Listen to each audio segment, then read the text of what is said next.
Yo, Still Mills, what's the deal, man? Yo, I'm just now leaving work, man. It's Friday Eve.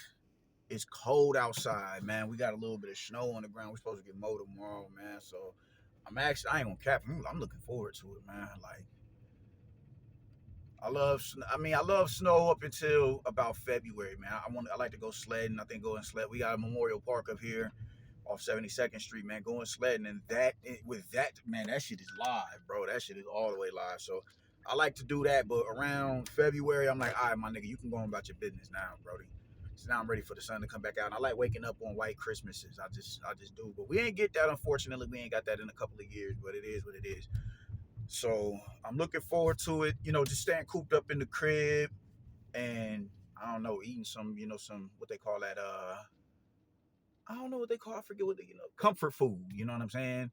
Might cook up a roast or some shit like that, and just something that you just I don't know. When you eat it, it just warm you the fuck up, man. So yeah, I'm kind of looking forward to it, man. I'm kind of looking forward to it. But peep game, man, we gotta conversate with Mr. Malik Scott, man. If you really that dude, homie, like that, you need to go on ahead and just tell that man that he need to sit down. You did, because I mean, there's no amount of training that you can. At this point, it's just too late. And as I stated before, I think he looked his best in the Zhang loss. I honestly do. I thought he looked his best. I just thought he was a lot more elusive. He looked a lot. He just, he looked a lot more complete. Now, granted, the fight only went 5 rounds, but I just seen the movement in him. His upper body movement seemed to be a little bit better. You did. His jab seemed a little bit. He wasn't just flashing the jab to bring the right hand behind it. He was just he was flicking it. He was flicking it. And he was using it to what I'm saying, to destabilize your forward momentum. He was looking to just keep you in play and not even score off of it and score with them on the right hand. Just keeping your wheels turning, keeping you guessing. I saw, I just saw heightened IQ in there. I'd be lying if I said I didn't see that in Deontay Wilder in his last fight. And that's under the tutelage of Malik Scott, man. So I could commend you on that, man. But you are just so prone to stroking this dude's ego that you just can't, you can't, you can't bring yourself to do what's right by him. Deontay Wilder does not need to get back in the ring. I didn't like what I saw even in the last, like when they saw him last time on camera, just see how jittery he looked and just how frail he looked, man. Like, just it just looked reminiscent of someone who, a cokehead. I'm like, what is this nigga on, bro? What's wrong with this dude? It just wasn't a good look seeing him like that in that state again. I'm like, yo, man, nah, homie, there you need to go on ahead and just hang him up. You dig? You need to just go. Let's think about it, man. His last 5 fights, he's been knocked out in 3 of them. That's more than half of his fights. What Tyson Fury did to that dude in their second and third fight, and then what Zhang did to that man in the last fight, and then even how Joseph Parker was able to batter him from pillar to post from rounds 1 to 12. It just doesn't. He just doesn't need to see the inside of the square circle again, man. He doesn't. I don't give a fuck how much money Turkey Al-Sheikh is offering him. You seem to still at this point in time have your faculties intact.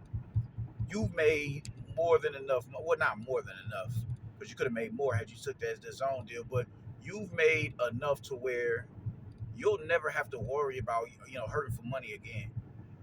You can take that money and go on vacation for the rest of your life. You can. That's the amount of wealth you was able to amass in this career, which is saying a lot because most fighters don't get to that level financially. You dig? And you done it all with you was managed properly. If we being real, I may not like it because I don't think you fought the best opposition available outside of Tyson Fury. And then by the time you get to fight fucking Joseph Parker, it's too little, too late. You're too far regressed, and you've been battered. So we didn't get to see you in there with Dillian White. We didn't get to see you in there with Anthony Joshua. We didn't get to see you in there with Joyce when he was at his apex. We didn't get to see you in there with Usyk. We didn't get to see you in there with, just the who's who. We didn't get to see you in there with all them dudes. Daniel Dubois, we didn't get to see you in there, even with Jabril Miller. We didn't get to see you with all them dudes.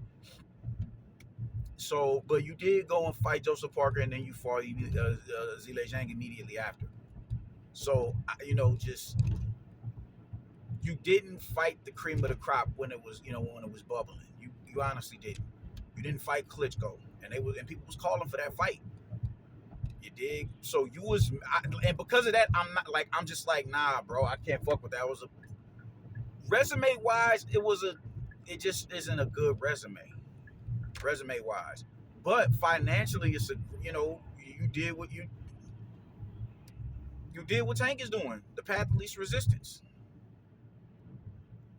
At least Tank has a couple of champions on his resume though.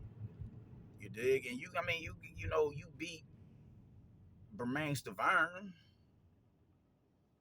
That was about it though. But nonetheless, man, from a financial standpoint, you did, you did overachieve. You did overachieve. I don't think we'll ever see a heavyweight that was,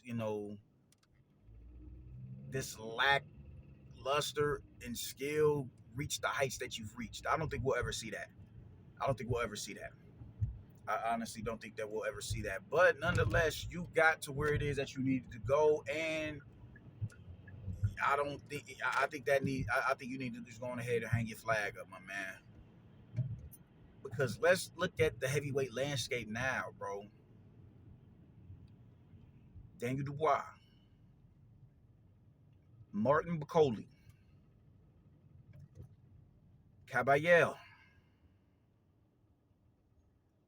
I mean, we can keep going, man. Like, those is heavy. Jolalov. Like, these is not no dudes that you just gonna be able to go in there and fuck over. It's not gonna happen. It's not gonna happen. Tomb of Moses. Oh my God. I don't. Is that Ituma? Is that how you pronounce his last name? I'm already knowing this dude is about to be a fucking monster. That dude is about to be a fucking monster for anybody in that division, man. That kid, what I saw in that first round, I'm like, nah, bro, nah. Everything is there with this kid. Everything is there, and it's about to be real dark for whoever he get in there with. It's about to be real dark. That kid is incredible. You got him on the come up. You did. Even like I don't know how, I don't want to say. I think you'd beat Johnny Fisher, but you dig. For him, he got a bullshit gift. Johnny Fisher got a bullshit gift. Definitely got a bullshit gift. But fuck, what's the dude's name that he? Oh my God, I'm slipping the dude's name that he lost to. He rightfully that he should have lost to. I cannot remember this dude's name for the life of me. Fuck. It'll come to me eventually. But you got Lawrence Okolie up in there who just moved into the division. You dig? I just, what is it that what else can you possibly do? Unless you're just saying, yo, man, I just want to just give me that Anthony Joshua fight and I'll ride off into the sunset. That would be a little bit more understandable, man. But it's so hazardous to get in the ring with these dudes now, man, because of what it is that you've been subject to. This is an unforgiving sport, my nigga. You can't afford to go in there and get dead how you did against Zhang and get dead how you got dead against motherfucking Tyson Fury. And if we being real, that's really what's waiting for you up there. That's really what's waiting for you, Brody. Because I'm not about to say you wasn't punching with the same level of, veracity like normal when you fought Zhang.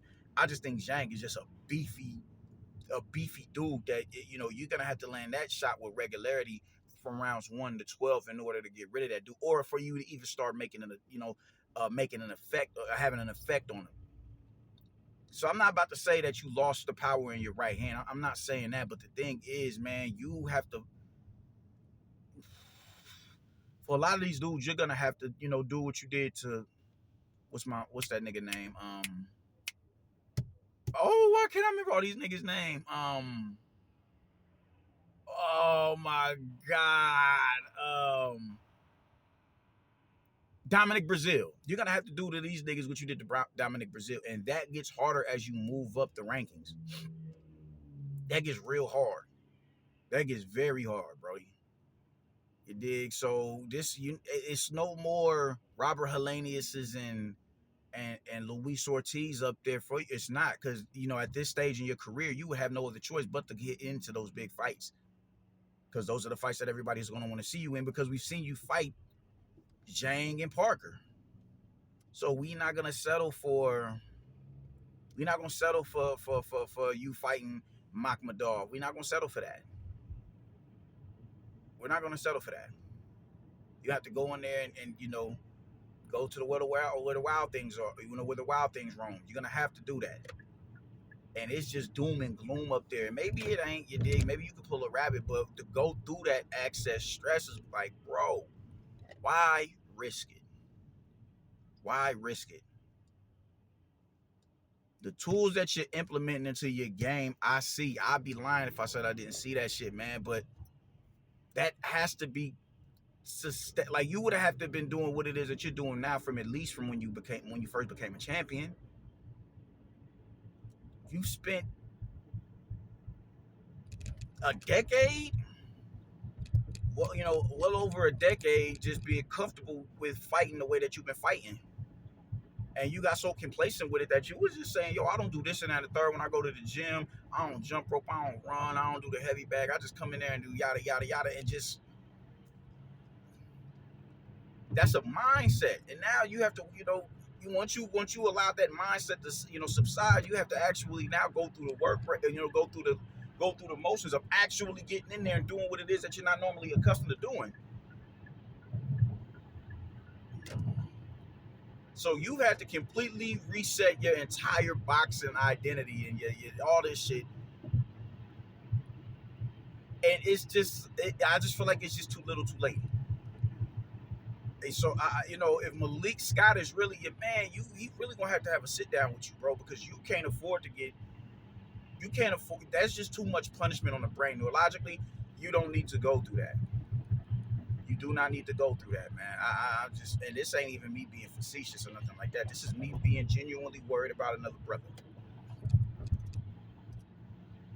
Just go on ahead and sit down, man. Just go on ahead and sit down. Call it a career. Your kids still need you. I'm saying the same thing about Joe Joyce. I do not like what I saw. Now, granted, this interview was months ago, but still, I can't. You be a fool to disregard what the fuck what he did, bro. That dude went into outer space during an interview. He could not get the words, he could not voice the words that was processing in his brain. When asked the question, you saw that man just drift into outer space. Like D. Ray Davis told that one girl in the crowd who kept trying to heckle him, he said, when you get to talk, I do this. That was motherfucking Joe Joyce. That was him. He need to sit down too. Y'all in the wrong division to be playing games like this, man. This shit, man. Look at Michael McCullum, man. Like, look. Them is middleweights. Now, it's middleweights who hit like heavyweights. It's middleweights who done down heavyweights. Let's be very clear about that. No, I don't fuck if you at atom weight, bro. Like getting 98 pounds of velocity behind a single shot. That shit is gonna hurt. You touch it, I don't go fuck if you're 350. You touch a nigga in his nose, you can break that shit and cripple him. You touch that nigga chin, you can cripple that nigga. You can black and bust that nigga eye, bro. Now imagine you getting in there with niggas 260 and 280 and 300 pounds. You're in the wrong division to be playing like that, man, because you're one punch away from getting knocked the fuck out. So why play like that? Just go on ahead and call it a career, man. Just go on ahead and call it a career. Go on ahead and call it a career. You cannot get in there playing them games with these fucking Titans, man. It's bad business. It's bad business. I don't even want you to risk it, bro. Just go on ahead and walk right off into the sunset.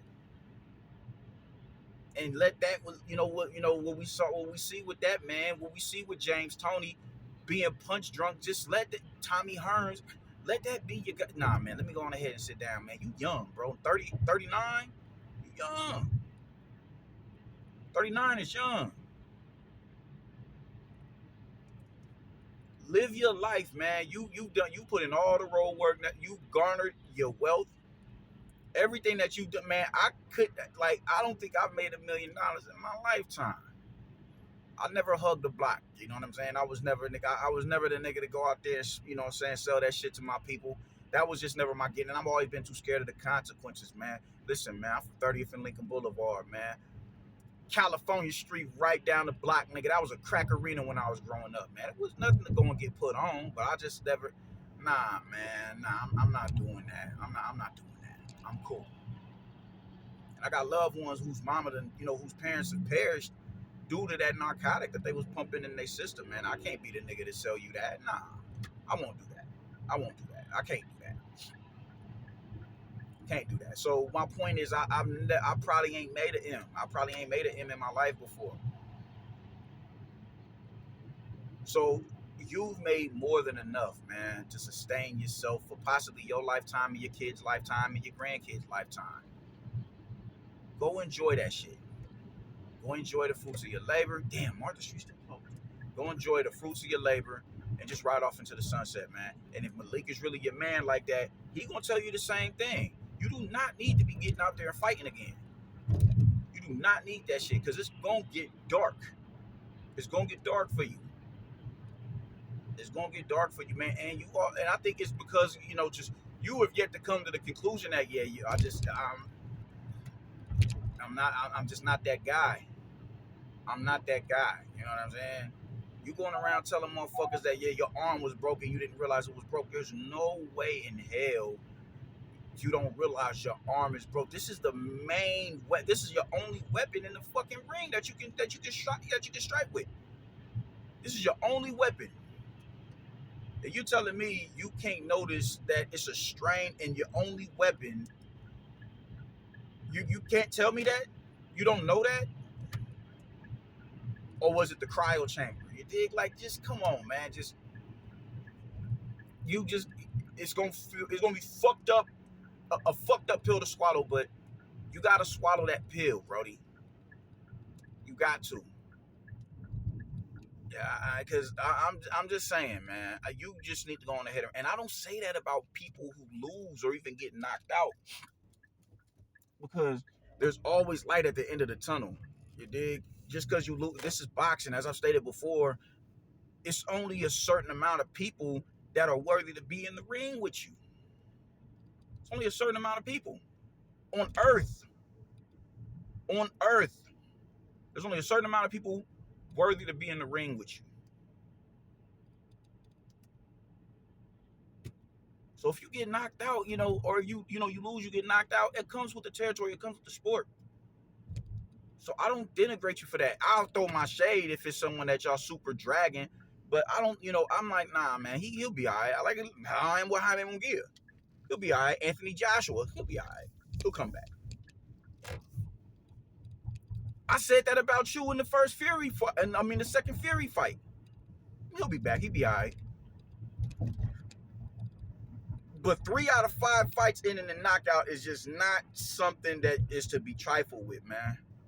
Respect your motor skills, respect your neurological disposition, and vanish. Just vanish. Don't even risk it, because it's not worth it. And I said, even with Anthony Joshua, I'm like, man, I made a video about it. Is this something that you want to do? Because I think you can beat Daniel Dubois. I do. I think you got all the tools necessary to beat Daniel Dubois. I think you definitely underestimated him. But is it worth risking again? Because what happens if you go in there with that same mindset? It's gonna be Wembley all over again. And is that something that we really need to be dealing with right now? Because you have to respect your neurological disposition.